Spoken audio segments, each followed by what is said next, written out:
Welcome, ladies and gentlemen, and thank you for tuning in to another episode of Diecast Emporium. So this has to be one of the most anticipated model reviews, at least in my book. I've wanted this model ever since I was unfortunate to not be able to get it through CCM. They only made about 1,250 of these when this was released in 2010.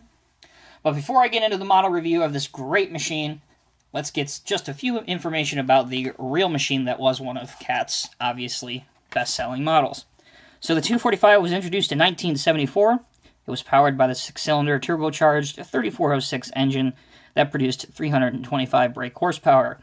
The machine had a maximum reach of more than 40 feet and a digging depth of 26 feet. After a successful production run that lasted nearly 14 years, CAT replaced the 245 with the 245B in 1988. So a couple things with this model, and I'll point out to them as soon as we get into the review.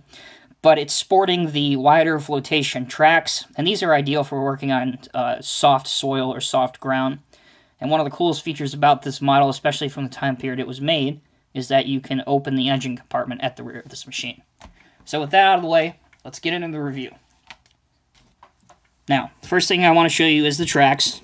I hope that the camera's picking this up, because it's black on black. But here, and here are 3 working rollers, just near the drive sprocket, that help the tracks roll very, very well on any surface with some friction. So let's bring in the no expense spared placemat here. And as you can see, in either direction, both tracks work well. Let's get rid of that. Coming up here, you have the term that I like to use a lot, which is the era correct paint and graphics. You have your Pac-Man logo with 245 up there. You have simulated walking texture right here. All your hydraulic lines that go to your cylinders, as well as the hydraulic lines here that go up the boom and stick. You have perforation on top of the, basically the car body, so you can see down inside the engine. Here's your exhaust, here's your air cleaner. Moving to the rear of the machine, you can see that both of these little doors open to reveal the engine and some nice components. There's even some rubber hosing over there on the right-hand side.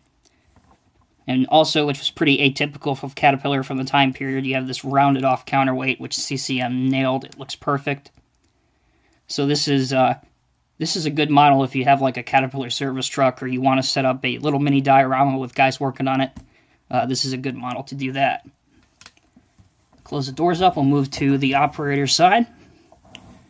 Again, you got your 245 up there, the black trim, which I think looks excellent. Now, if you look into the cab, obviously you have your operator seat, but those very, very small things you see on the right-hand side, I believe those are for speeds, but I'm not 100% sure on that. Obviously, you have your joysticks for moving the machine and operating the machine as well. It's a pretty accurately depicted cab, looks really good. And finally, into the functions. Well, it's an excavator, right? So you want to make sure that it excavates. Goes up pretty high. In fact, so high that it goes out of camera shot.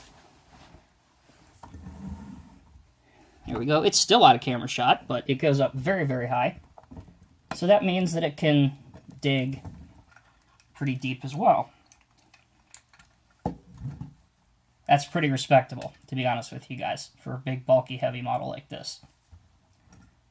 The bucket is a heavy-duty 5-tooth bucket. Wear plating on the rear. And, of course, you have your teeth on the other side. Lastly, if you wanted this on a lowboy or something like that, it does fold up. So you can pose it like that if you want to. So all in all, the CCM Caterpillar 245 excavator is a phenomenal model. It was so great that CCM actually made several different versions of this model. They made the Standard Excavator, which is what you've been watching. They made a 245 front shovel, which I've already reviewed. They made a material handler, which I don't currently own yet. And also they made this into a huge rock saw through Buffalo Road Imports. Buffalo Road Imports did a small production run of those. I don't have one of those, but a buddy of mine here in the community does. So definitely go to the search bar on YouTube and type Outback Customs CCM 245. And I'm sure that video will pop up and you can get to see the rock saw version of it. So as always, guys, thank you for spending a few minutes of your time. I hope you enjoyed the review. Comment section below if you want to know any other information or if you want to see anything else. But until then, be safe, and we'll see you soon.